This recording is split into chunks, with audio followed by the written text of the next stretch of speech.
Hi, I'm Herb Gross, and welcome once again to Gateways to Mathematics, where today we start a new segment of our course.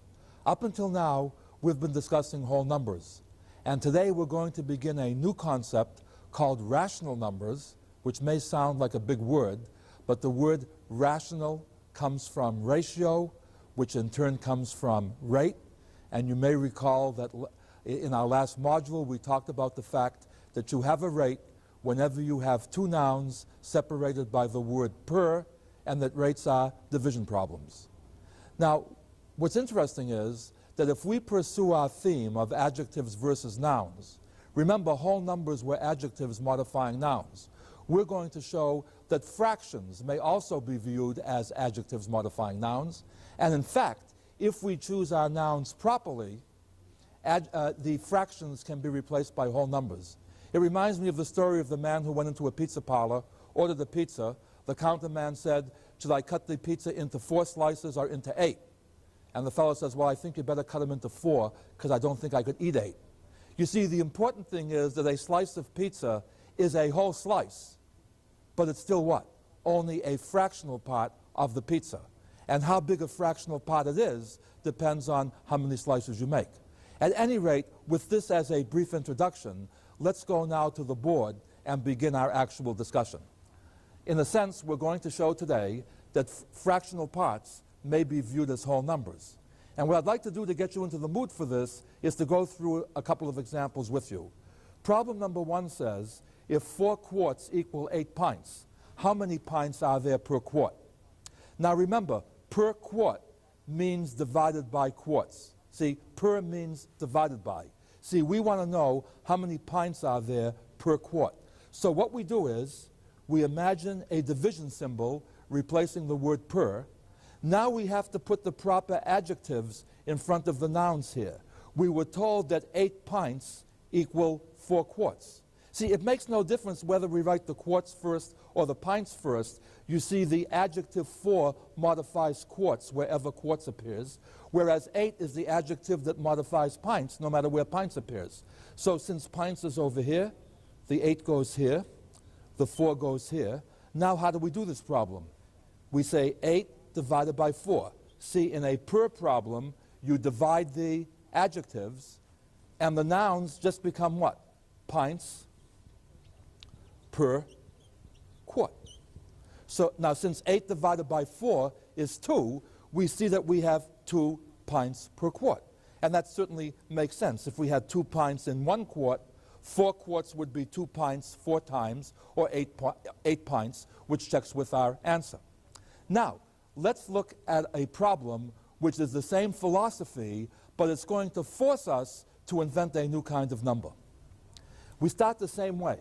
If 4 quarts equals 1 gallon, how many gallons are there per quart? Now notice the reading comprehension here. You hear the phrase gallons per quart. And as soon as you hear that, that tells you what? Gallons divided by quarts. Now we go look for our adjectives again. What adjective is modifying gallons? If we look back at the problem, since we have 4 quarts per 1 gallon, the 1 goes with the gallons and the 4 goes with the quarts. Now you see, we do the same thing as we did before. We're going to have 1 divided by 4, and the label is going to be gallons per quart. And now you see we come to something brand new. 1 divided by 4. What number, when multiplied by 4, gives you 1? Since 4 times 0 is 0, 0 is too small. And since 4 times 1 is 4, 1 is too big. So the number we're looking for has to be between 0 and 1.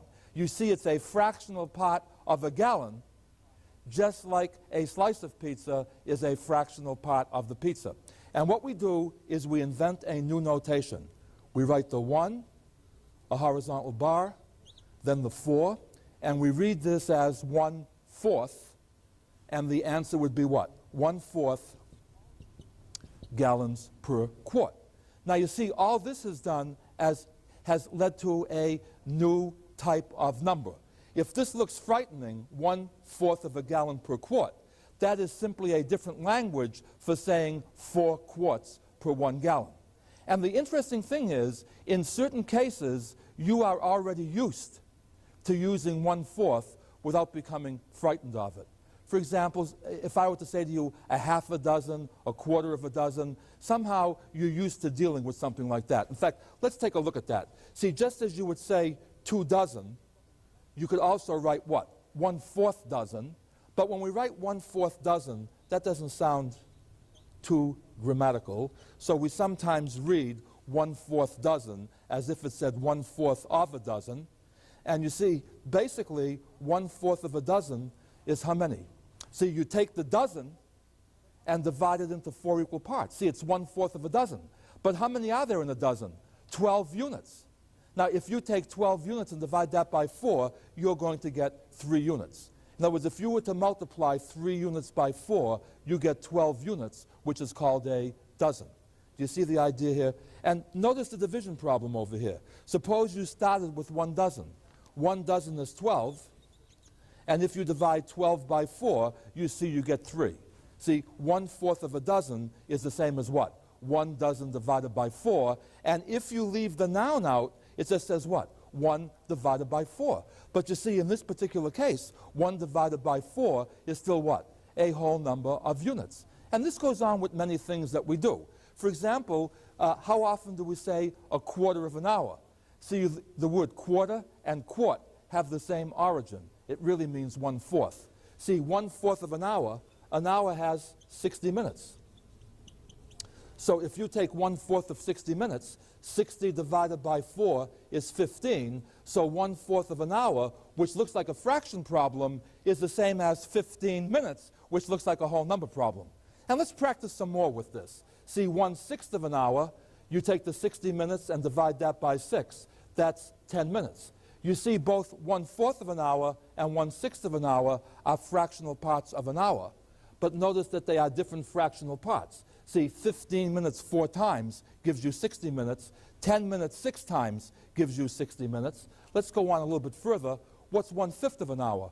Since an hour is still 60 minutes, 60 divided by 5 is 12. So 1/5 of an hour would be 12 whole minutes. And by the way, you can still keep going this way. See, 2/5 of an hour would mean what? You take 1/5 of an hour 2 times. You see, we just saw that 1/5 of an hour was 12 minutes, so twice 12 minutes would be 24 minutes. And again, notice what happens over here. You see, 2 hours divided by 5. You see, if the noun was left out here, you would have 2 divided by 5. Let's see what this becomes. 2 hours divided by 5. Each hour is 60 minutes. So 2 hours is 60 minutes twice, which is 120 minutes. Divide 120 by 5, you get 24. In other words, 2 hours divided by 5 gives you the same answer, namely 24 minutes, as you got if you took 2/5 of 1 hour. In other words, whichever way you feel more comfortable with, you could either start with the 60 minutes and first divide by 5 and then multiply by 2. Or you could take the 60 minutes, multiply by 2, and then divide by 5. And you see, if I use the right language now, you're going to see how this becomes easy to read. You see, in the expression 2/5, which is 2 over 5, 2 is called the numerator. The top number is called the numerator. The bottom number is called the denominator. But numerator does not mean top, and denominator does not mean bottom. When we use a big word to take the place of a simpler word, there's usually a good reason for it. After all, if numerator meant the same thing as top, and you already know what top means, why introduce the word numerator? Numerator and top do not mean the same thing. Christian Dior, or whoever it was who invented these things, never invented a numeratorless bathing suit. Numerator and top do not mean the same thing. But listen to the word numerator. It suggests the word enumerate. Enumerate means to count. To count answers the question of how many, and how many is an adjective. You see, the numerator is the adjective. And do you notice that? The numerator is a whole number. The numerator is a whole number. The word denominator suggests the word denomination.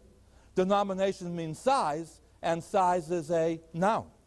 You see, when we break the fraction, this is called a common fraction, when we break that up into its parts, the top number is the adjective, the bottom number is the noun. In other words, we read this as if it were 2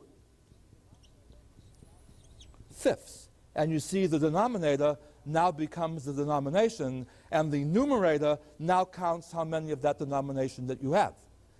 In fact, if I try to do this as a grammar problem, it gets even more complicated. Because now you see, even though 2 is an adjective modifying fifths, 2 fifths itself becomes an adjective modifying another amount. For example, what do you mean by 2 fifths of a number? Let's take a look over here, again in terms of tally marks. See, I've written down 5 tally marks. To take 2 out of every 5 means, okay, I'll take 2 out of these 5, 2 out of these 5, and 2 out of these 5. What have I done altogether? You see, I have 5 tally marks, 5 more tally marks, 5 more tally marks, and each time I'm taking 2 tally marks, notice that when I take 2 fifths of a number, if the number is a multiple of 5, notice that the number of tally marks is what? 5, 10, 15. See the multiples of 5. How many am I taking from each group? 2. So the amounts that I'm taking are what? The multiples of 2. 2, 4, 6, etc. And the way we read that to make this more intuitive, and I'll show you what I mean by more intuitive in a second, I say that 2 fifths is the same as 4 tenths is the same as 6 fifteenths. In other words, at a rate of 2 out of every 5, you'd be taking 4 out of every 10 or 6 out of every 15. And notice when I say at a rate of 2 out of every 5, do you hear fractions there or whole numbers? See, at a rate of 2 out of every 5, I would be taking 4 out of 10. That's the same as saying 2 fifths of 10 is 4. You see, 10 divided by 5 is 2. 2 times 2 is 4. You see, when the 2 fifths is modifying 10, we have a fraction. But now when I'm talking about units, we have a whole number. So notice what happens over here. The numerators go up as the multiples of 2. The denominators become the multiples of 5. Notice, for example, that 35 is what? It's the 7th multiple of 5. Now, if we're counting this way, this says what? This must be the 7th fraction in the list. But since the numerators are multiples of 2, you see, the 7th one will be what? The 7th multiple of 2. In other words, counting by 2's, we come to 14 as our 7th numerator. And if we count by 5's, we come to 35 as our 7th numerator. And what that says is that at a rate of 2 out of every 5, out of 35, you would be taking 14. Let's see what that says. See, what is 2 fifths of 35? 35 divided by 5. See, 35 divided by 5 is 7. 7 times 2 is 14. That's another way of looking at the problem that we just did.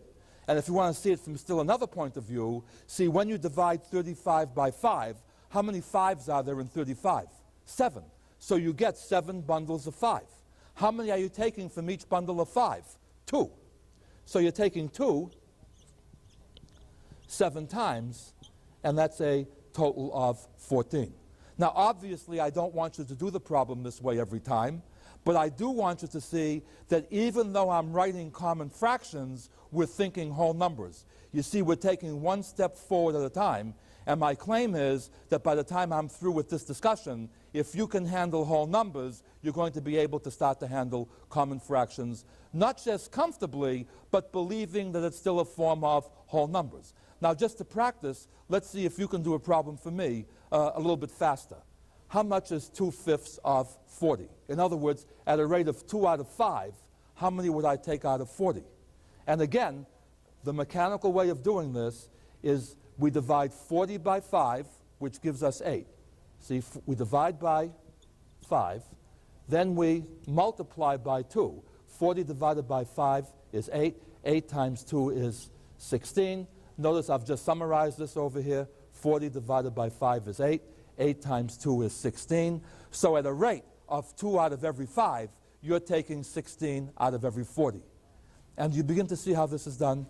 You see, by the way, we don't write this way. It takes a long time. Let me show you the fast way of doing this. See, what we do is we say, oh, 5 goes into 40 8 times. In fact, some of you may remember doing this in school. 5 goes into 40 8 times. 8 times 2 is 16. Does that sound familiar at all? See, what you were really saying when you said 5 goes into 40 8 times, you were really saying that 40 was the 8th multiple of 5. And so if I've moved out 8 fractions, if the denominator is the 8th multiple of 5, the numerator is going to be the 8th multiple of 2. You see, if I'm counting by 5s, 40 will be the 8th denominator I come to. If I'm counting by 2s, 16 will be the 8th numerator I come to. And that's how this is done. And just to show you, by the way, that you really don't change the ratios, the rates this way, let me ask you this question. Is 2/5 of 60 the same amount as 6/15 of 60? You see, these two rates look different. But the interesting thing is, I'm going to try to show you that they really are the same rate. Let's try to figure out what 2/5 of 60 is. Remember what our rule is mechanically. 60 divided by 5 is 12. 12 times 2 is 24. See, the denominator tells you the size of each part, and the numerator counts how many of those parts you're taking. Let's look at 6/15 of 40. I'm sorry, that's just a misprint. That should be 6/15 of 60. I didn't mean to do that. And by the way, as long as I made this error, let me at least capitalize on it. You see, when you want to compare numbers, you have to make sure that the numbers are modifying the same noun. For example, 3 is more than 2, but 3 nickels has less purchasing power than 2 dimes. You see, the 3 was modifying nickels, the 2 was modifying dimes. It makes a difference. So to compare 2/5 with 6/15, I want to compare them on the same amount. And so I've picked a common multiple, you see, of 5 and 15. Both of these go into 60. See, 60 divided by 15 is 4. 4 times 6 is 24. You see, if I divide 60 into 15 equal parts, each part has 4. And if I now take 6 of those parts, 6 times 4 is 24. And the mechanical way of seeing this is 5 goes into 15 3 times. 2 times 3 is 6. That's how you would have got that 2/5 was equivalent to 6/15 if I hadn't shown you that first. See, as long as I multiply numerator and denominator by the same number, I do not change the ratio named by the fraction. Of course, you may wonder, what if I was given the 6/15 first? How would you do that? That's just the inverse problem. In other words, starting with 6/15, I would notice that 6 is 2 times 3. I would also notice that 15 is 5 times 3. Since I've multiplied numerator and denominator by the same amount, the answer to the problem should be what I would have if those were missing. So in other words, not only can I multiply numerator and denominator by the same amount, I can also divide by the same amount. And that's important enough to stress. Let me just stress that for you. See, multiplying or dividing numerator and denominator of a common fraction by the same non-zero number doesn't change the ratio. And to see this more intuitively, a fraction is a division problem, a per problem, a rate problem. Suppose 2 people share a $10 gift equally. Then how would you find out how much each person paid?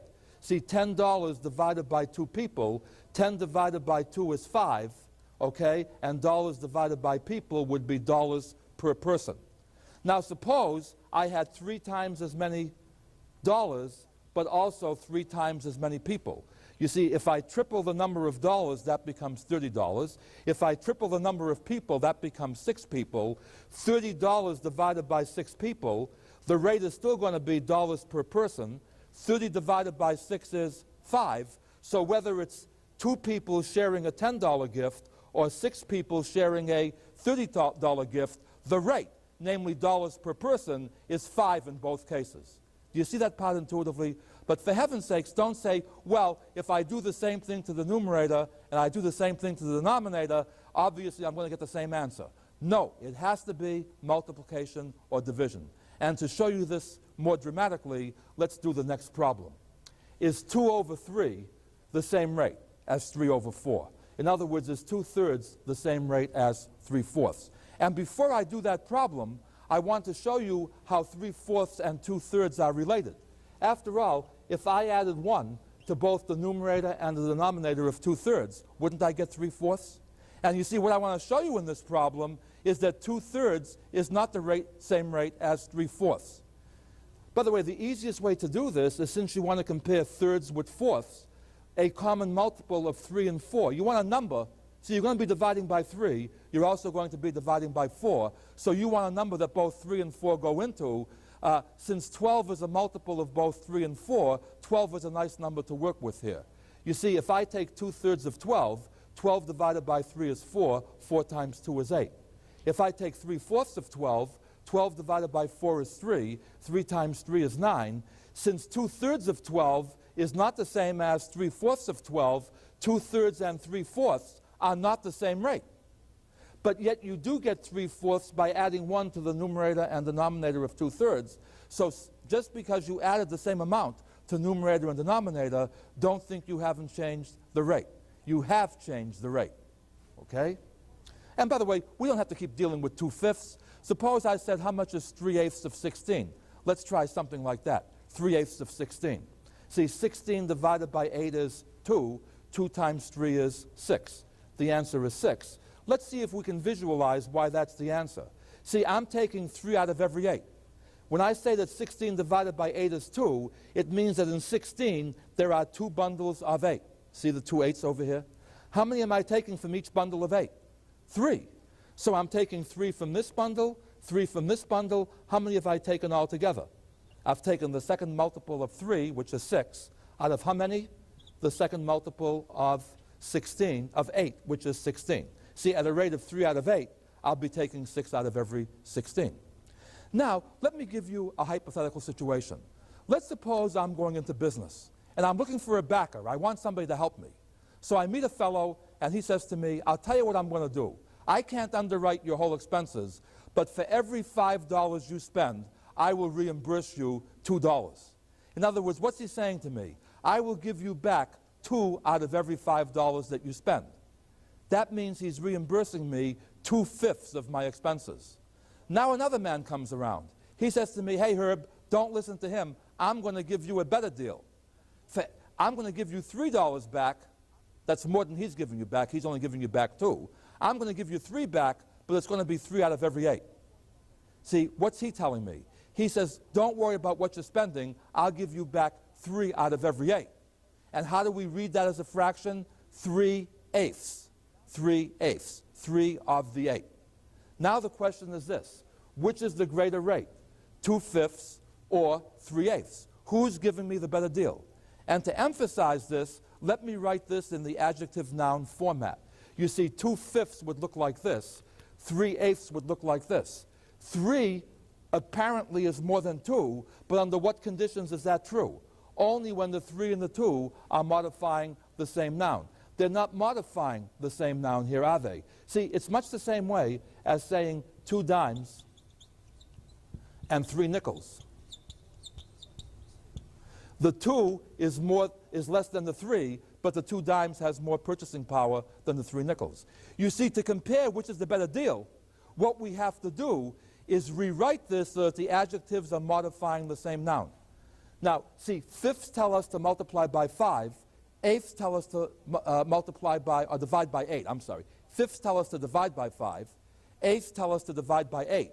What is a quick number that can be divided both by 5 and 8? What number is both a multiple of 5 and 8? The easiest way to do this problem is multiply the 2 numbers together. 5 times 8, which is 40, is a common multiple of 5 and 8. In fact, what is 40? It's the 5th multiple of 8 and also the 8th multiple of 5. In terms of Module 3, if you're counting by 8s, 40 is the 5th number you'll come to. If you're counting by 5s, 40 is the 8th number that you come to. Now that we have a common denomination, we're in business. Watch how we do this. We say, okay, let's compare 2/5 with 3/8. What's the best way to do this? 5 goes into 40 8 times. 8 times 2 is 16. See, 16/40, which when written out would look like this. What's 3/8?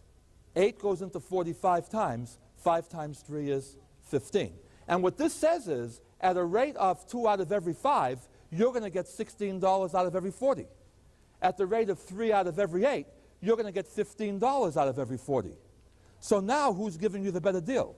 Basically what this guy is saying is, for every $40 you spend, I'm going to give you back 16. The other fellow is saying, look, for every $40 you spend, I'm going to give you back 15. So evidently, 2/5 is a better deal than 3/8, By how much? See, well, the difference between 15 and 16 is 1. 1 what? 1/40th. You see, when we compare 40ths, 16/40ths is 1 more 40th than 15/40ths. You see how the whole numbers appear here? The denominator now becomes the denomination. Now, when I write this in the language of fractions, it may appear scarier. See, we say what? 2/5 exceeds 3/8 by 1/40th. In other words, at a rate of $2 out of 5 versus a rate of $3 out of 8, you're going to be better off by what? $1 out of every 40. Do you get the idea? I need a common denomination to compare. See, for example, is 12 bigger than 1? Well, be careful. 12 inches equals 1 foot. In that case, 12 would equal 1. See, we need both the noun and the adjective to see the size. Now let's take our business problem a little bit further. Suppose now, instead of taking my two potential backers and pitting them against one another, I decide to use both of them. I say, okay, I'll make a deal with both of you. You give me $2 out of every $5 that I spend. You give me $3 out of every 8 that I spend, and then I'll give you both back a portion of the business. Now the question is, how much have they given me combined? See, that's what this next question says. How much is 2/5 plus 3/8? And you see, 2/5 and 3/8 have to modify the same noun here. 2/5 of the business, 2/5 of my expenses plus 3/8 of my expenses is how much? Now you see, what we did in problem number 7 is we showed that another name for 2/5 was 16/40ths, and another name for 3/8 was 15/40ths. Now what did we learn about addition of whole numbers? We learned that 16 plus 15 is 31, provided 16, 15, and 31 are adjectives modifying the same noun.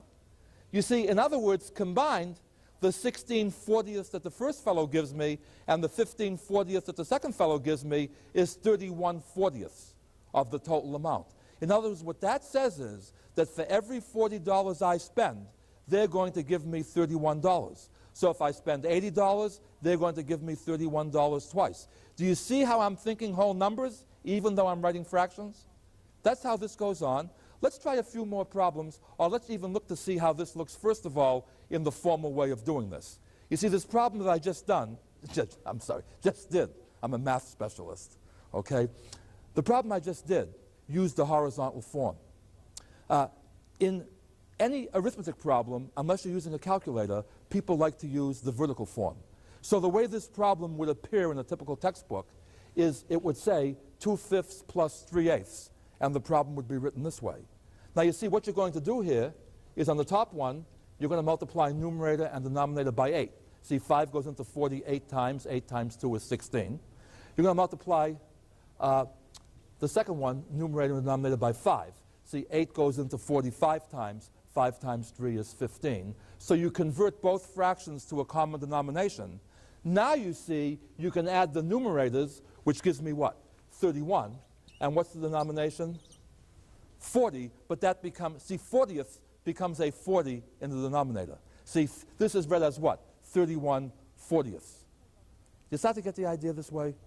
Let's do another one just to make sure you get the idea. How much is 1/2 plus 1/3? Again, you see, the one here is an adjective modifying halves. The one here is an adjective modifying thirds. Since the ones are modifying different adjectives, different nouns, we can't add them. We have to find a common denomination. What number is divisible by both 2 and 3? 6. So at a rate of 1 out of 2, you'd be taking 3 out of every 6. At the rate of 1 out of 3, you'd be taking 2 out of every 6. How do you know that? Because 2 goes into 6 3 times. 3 times 1 gives me 3. 3 goes into 6 twice. You see, if I multiply downstairs by 2, I multiply upstairs by 2, that gives me 2/6. And how much is 3/6 plus 2/6? See, 6th is the noun here. 3 plus 2 is 5, so 3/6 plus 2/6 is 5/6. Again, if this bothers you, take a few seconds and write 3/6 this way. Write 2/6 this way. Now you see what? The 3 and 2 are whole numbers here. These aren't fractions.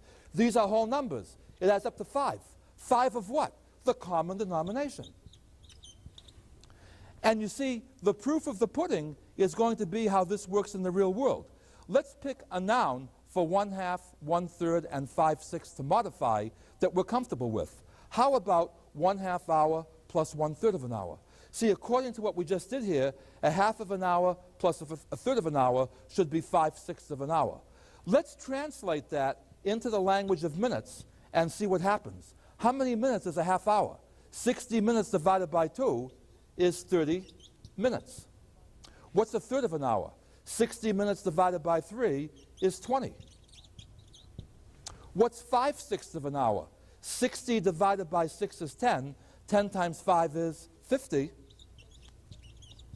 Is this now a true statement in minutes? Sure, 30 minutes plus 20 minutes is 50 minutes. Isn't that exciting? This looks like a fraction problem, but it's really what? A whole number problem if I convert my noun from hours to minutes. And by the way, let me give you a warning here. You see, people look at this problem and they say to me, hey, Herb, there's an easier way to do this problem. I say, what's that?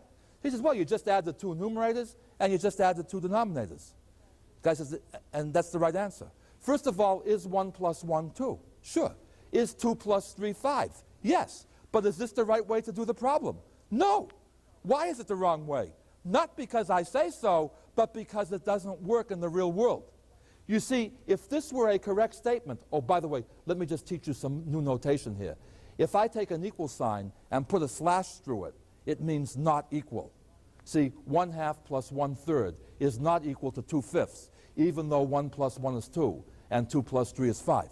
And what I'm saying is, suppose this were true. Wouldn't that say that 1/2 of an hour plus 1/3 of an hour has to be 2/5 of an hour? Translate that into minutes, and you'll see that you get a ridiculous statement.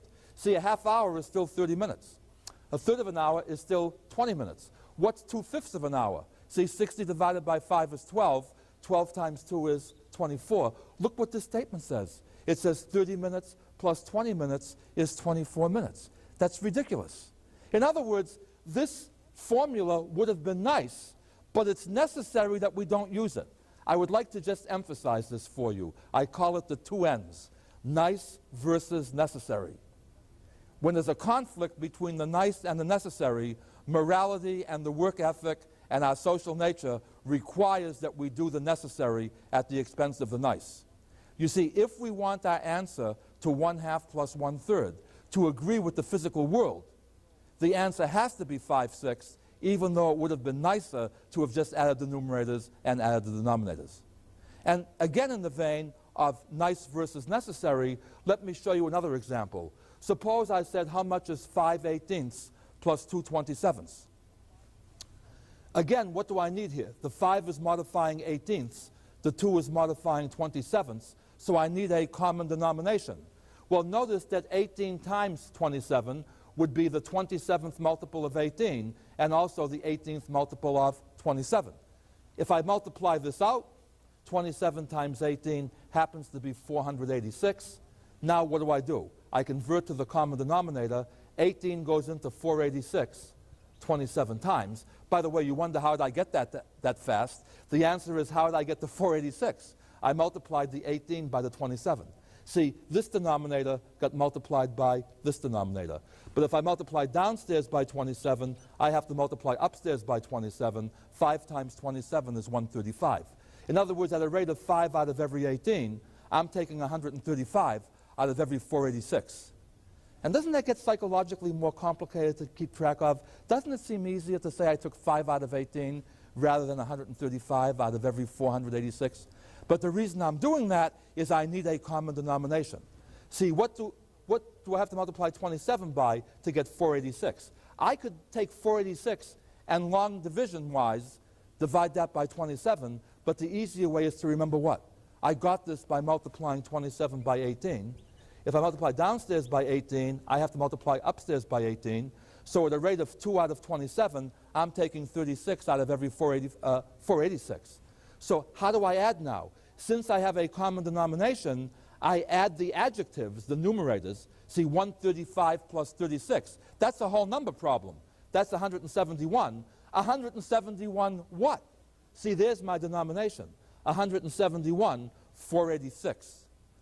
By the way, I'm going to show you how to get this later, But it's interesting that 171 is the same as 19 times 9, whereas 486 is the same as 54 times 9.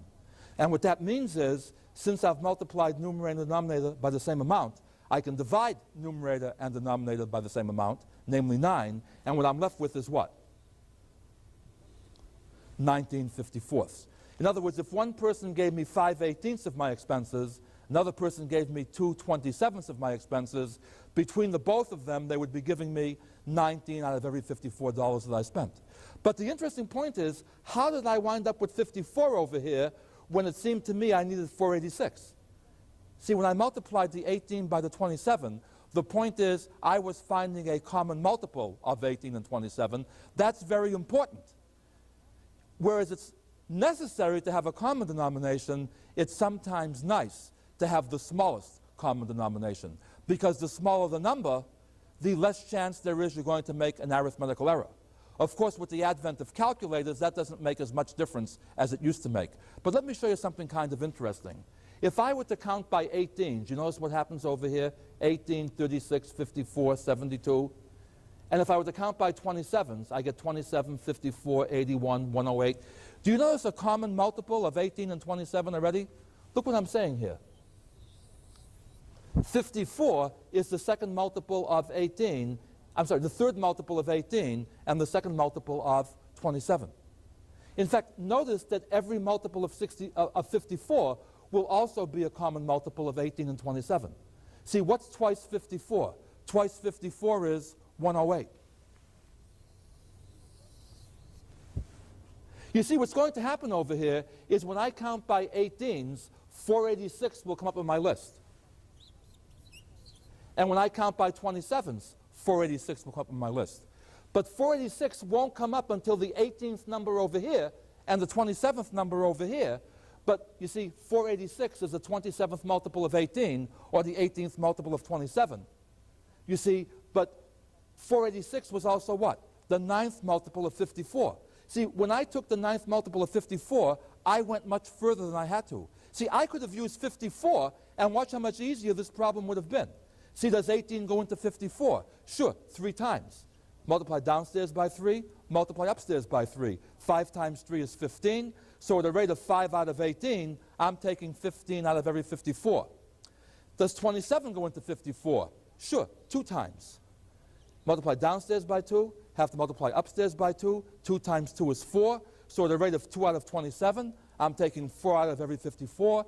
And do you hear how this sounds like whole numbers? 4 out of 54. 4 is a whole number, 54 is a whole number. How many have I taken all together? 15 out of 54 plus 4 more out of 54 gives me what?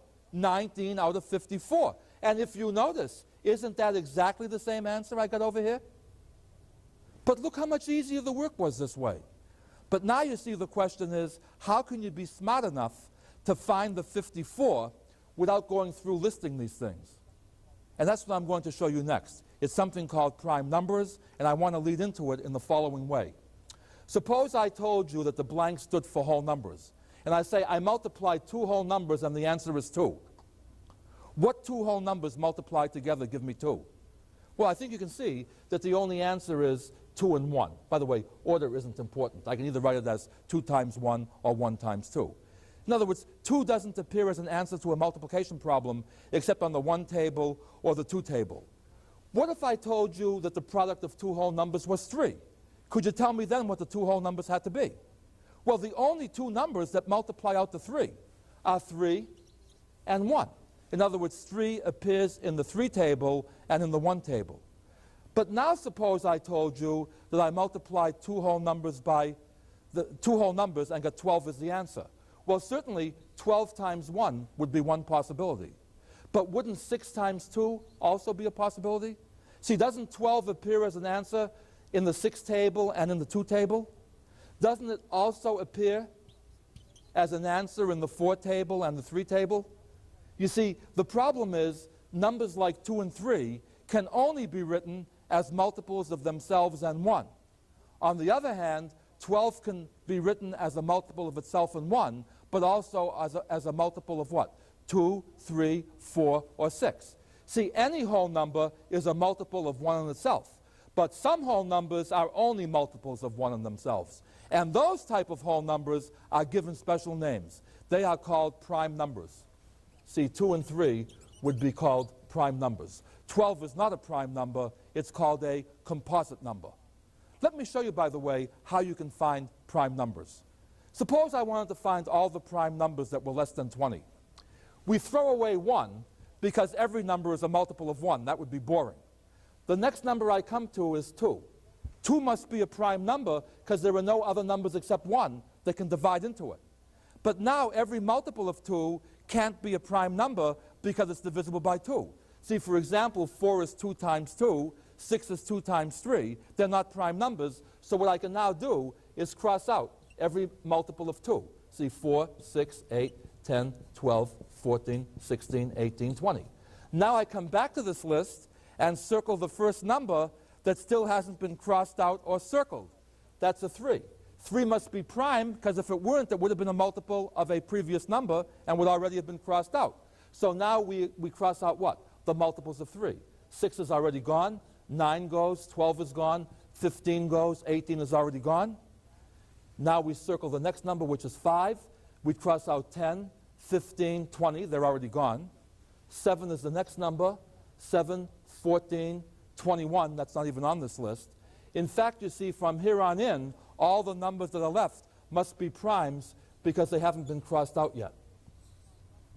In other words, the first few prime numbers are 2, 3, 5, 7, 11, 13, 17, and 19. That means these numbers cannot come up in a multiplication table other than where? In the ones table and their own table. Now, I'll tell you why prime numbers are important. 4 is not a multiple of 6. 9 is not a multiple of 6. But 4 times 9, which is 36, is a multiple of 6. Where did this come from? Well, you see, 4 breaks down into 2 times 2. 9 breaks down into 3 times 3. You see the 2 from the 4 and the 3 from the 9 merge to give you a 6. You see, 12 was 2 times 6. It was also 4 times 3. But if I break 12 down into prime numbers as factors, you see the 6 can be broken down further into 2 times 3. The 4 here can be broken down further into 2 times 2. And you see, when I do this, the 12 turns out in both cases to be what? 2 times 2 times 3. See, in fact, what you can do here is, starting with 12, divide by 2, you get 6. Divide by 2 again, you get 3. If you multiply these prime numbers together, 3 times 2 is 6, times 2 is 12. That gives you 12 as a product of prime numbers. You see, the trick here, and I leave the details to you, is if we break 18 down into a product of prime numbers, it's 2 times 9. 9 is 3 times 3. So 18 is 2 times 3 times 3. See, 2 times 3 is 6, times 3 is 18. 27 is 3 times 9. 9 is 3 times 3. So 27 breaks down into 3 times 3 times 3. Now, suppose I want to find the smallest multiple of 18 and 27. What I say is, look, for 18 to go into the number has to at least have what? 2 times 3 times 3. What do I need for 27 to go into a number? 3 times 3 times 3. I need 3 factors of 3. Well, I already have 2 factors of 3 here. How many more do I need? Just 1 more. You see, this part gives me the 18. This part gives me the 27. What do I have altogether? 2 times 3 is 6. 6 times 3 is 18. 8 times 3 is 54. That's the number I was looking for before. Suppose somebody said to me, hey, what's the least common multiple of 18, 27, and 45? See, I break 45 down into prime factors. See, if a number ends in the 5, it's divisible by 5. 5 goes into 45 9 times. 3 goes into 9 3 times. So 45 is 3 times 3 times 5. Now look at, up here I already had what? 2 times 3 times 3 times 3. What do I need for 45 to go into a number? I need 2 3s and a 5. Well, I already have the 2 3s. All I need is the 5. So if I multiply 2 times 3, which is 6, times 3 is 18, times 3 is 54, times 5 would be 270. 270 is the least common multiple of 18, 27, and 45. In fact, just to see how this thing works, see, 270 can be written this way. See, 18 is this much. What's left when you take the 18 out? 3 times 5 is 15, so 270 is 18 times 15. In a similar way, 270 is also what? Cross out the 27, 3 times 3 times 3. What's left is 2 times 5, which is 10, so 270 is 27 times 10. On the other hand, 45 goes into 270 6 times, because if you cross out the 2 3s and the 5, you're left with 2 times 3, you see, which is 6. In other words, 270 is what? If you were counting by 18ths, it would be the 15th number you came to. If you were counting by 27s, it would be the 10th number you came to. If you were counting by 45s, it would be the 6th number you came to. But look how much easier it is to do the problem this way. So now if somebody were to say to you, how much is 5 18ths plus 2 27ths plus 4 45ths? You do the same thing as before. We always work by addition by knowing how to add 2 numbers at a time. What we do is we've just found that 270 is a common denominator. See, we see how many 18ths there are in 270. See, it goes 15 times. See, 5 out of 18 is the same as 75 out of every 270, you see. 2 out of every 27 would be the same as 20 out of every 270, and 4 out of every 45 would be the same as 24 out of every 270. Now you add the numerators, 75, 20, and 24 is 104. The common denominator is 270. So in other words, if somebody was paying 5 18ths of your expenses, and somebody else was paying 2 27ths of your expenses, and somebody else was paying 4 45ths of your expenses, altogether they would be paying what? $104, which is a whole number, out of every $270 that you spent. Do you start to see the idea? And once you see this idea, everything else works the same way as with whole numbers. You still have to have reading comprehension. Look at this problem. It says, what must we add to 3/4 to get 11/13 as a sum? Don't add 3/4 and 11/13 here. Read the problem carefully. It says 3/4 plus what is 11/13. This looks like an addition problem, but it's really what? A subtraction problem. We really want what? 11/13 minus 3/4. And we subtract with the same principle that we add. We find a common denomination. 13 times 4 is 52. Leaving the details to you, 11 out of 13 is the same as 44 out of 52. 3 out of 4 is the same as 39 out of 52. If I take 44 50-seconds and subtract 39 50-seconds, the answer is 5 50-seconds. You see, we still subtract the whole numbers as long as they're what? Adjectives modifying the same noun. In other words, the number that we have to add on to 3/4 to get 11/13 is 5 50-seconds. By the way, there is one little detail I'd like to go through with you right now. When we're looking for prime numbers, it's easy to recognize the multiples of 2. They end in 0, 2, 4, 6, or 8. It's also easy to recognize the multiples of 5. They end in 0 or 5. I thought I would like to show you a nice little mathematical result. It's a cute riddle that also shows you how you can test for multiples of 3. The teacher gave a second grade class a multiplication table to memorize. She asked them to memorize the 9 table. The little boy went home and forgot to do his homework. When he came back to school the next day, the teacher gave them this problem, and the kid decided, gee, I didn't study, but I do know that 9 times 1 is 9. The least I can do, since I was a bad boy, is I'll correct my paper for the teacher. I'll count the number I got wrong. 1, 2, 3, 4, 5, 6, 7, 8. Then the youngster said, but the way my luck is going today, I probably even counted wrong, so I had better double check. 1, 2, 3, 4, 5, 6, 7, 8. And he passed in the paper and got 100. Now what happened over here? Let me put a 0 over here for effect. Do you see that the sum of the digits here is 9? Look what happens over here. The tens digit is going up by 1. The ones digit is coming down by 1. If I add 10 and subtract 1, isn't that the same as adding 9 onto the number each time? See, notice that the sum of the digits is staying the same because the tens digit is going up by 1, the ones digit is going down by 1, but the sum of the digits is always remaining at 9. In other words, the test to see if a number is divisible by 9 is to see whether the sum of the digits is divisible by 9. And that's exactly what I did over here when I had 171 over 486. See, 1 plus 7 plus 1 adds up to 9, which is a multiple of 9. 4 plus 8 plus 6. That's 12 plus 6 is 18. That's also a multiple of 9. And see, in other words, a number is divisible by 9 if and only if the sum of its digits is divisible by 9. And the same thing happens for 3. To test to see whether a number is divisible by 3, just add its digits. And if the sum of the digits is divisible by 3, the number will be divisible by 3. And we're coming just about to the end of our lesson and our discussion for today, so let me wrap it up. And the moral of today's lesson is, again, the more things change, the more they stay the same. If we take this whole lecture, which ran kind of long, and summarize it, all we really said was to add 2 or more common fractions. First of all, rewrite them with common denominators, and after you've done that, add the numerators and keep the common denominator.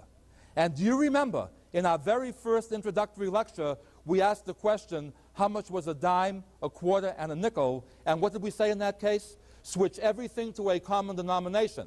See, 25 cents, 10 cents, and 5 cents. Add the adjectives, add the numerators, 25 plus 10 plus 5 is 40, and keep the common denomination, which is cents.